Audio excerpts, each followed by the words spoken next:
జననీ జన్మభూమిశ్చ స్వర్గాదపి గరీయసి అన్నాడు ఓ సినీ కవి.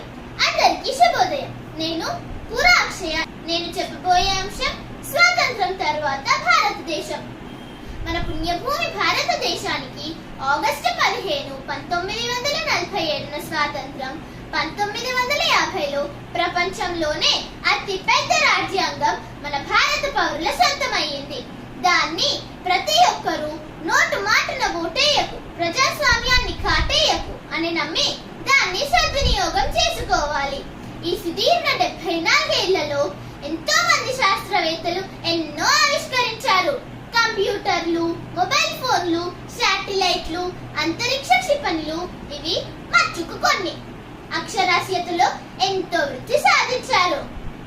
స్త్రీ పురుష భేదం లేకుండా అన్ని రంగాల్లో ఇద్దరు సమానంగా దూసుకుపోతున్నారు.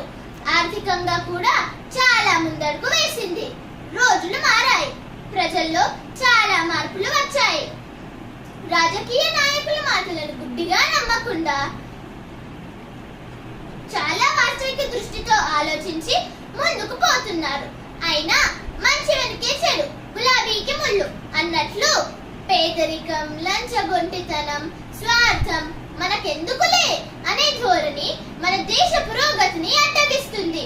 చివరిగా నేను చెప్పదలుచుకున్నది ఏమిటంటే, ఆకు వేసి నేల మీద వర్తించినట్లు కాకుండా 2 చేతులు కలిస్తేనే చప్పుడు అన్నట్లు మన పౌరులు, రాజకీయ నాయకులు వారి వారి కర్తవ్యాలను విధిగా పాటించి మన దేశాన్ని ముందుకు నడిపించాలి.